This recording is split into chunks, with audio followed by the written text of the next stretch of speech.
Welcome friends. রাজ্যের school শিক্ষায় বড় ধামাকা। সই হলো পিএমসি প্রকল্পে, বদল হলো সিদ্ধান্ত। বাংলায় আসছে 5,000 কোটি টাকা। কি কি সুবিধা পাবেন শিক্ষক সহ পড়ুয়ার? আলোচনা করব ডিটেলসে।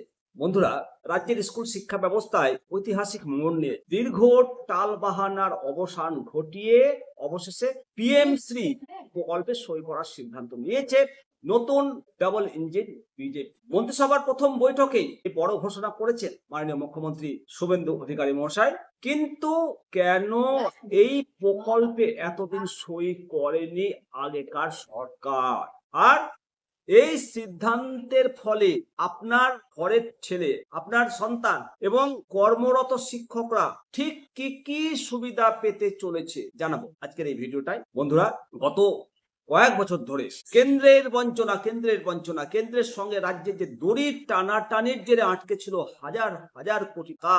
কেন্দ্র জানিয়েছিল পিএমসি প্রকল্পে সই না হলে সমগ্র শিক্ষা মিশনের টাকা দেওয়া হবে না।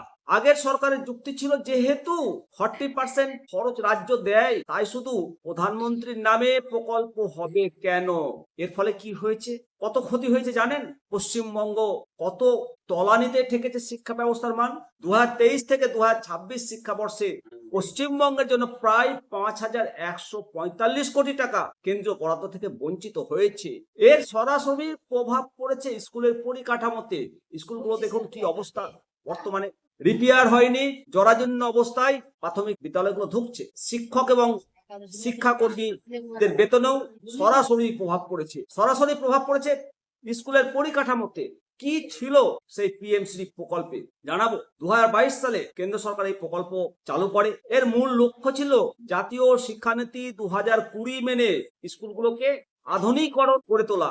সারা দেশে প্রায় 14,500 স্কুলকে মডেল স্কুল হিসেবে গড়ে তোলা হবে। ইতিমধ্যে 10,855টি স্কুলে এই কাজ শুরু হয়ে গেছে। এতে শুধু ভবন তৈরি নয়, পড়াশোনার মানোন্নয়নের ওপর বিশেষ জোর দেওয়া হয়েছে। কারা কারা লাভবান হবেন এই পিএমসি প্রকল্পের ফলে?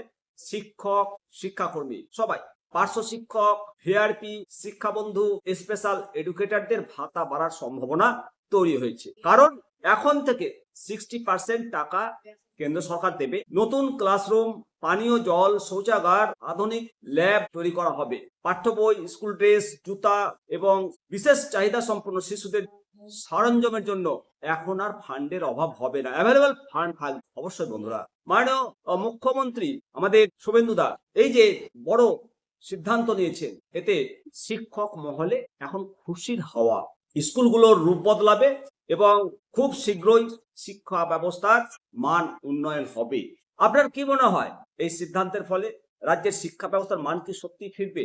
অবশ্যই কমেন্ট সেকশনে আপনার মূল্যবান মতামত রেখে যাবেন। আসুন সবাই মিলে বলি, জয় হিন্দ, বন্দে মাতরম, ভারত মাতা কি জয়।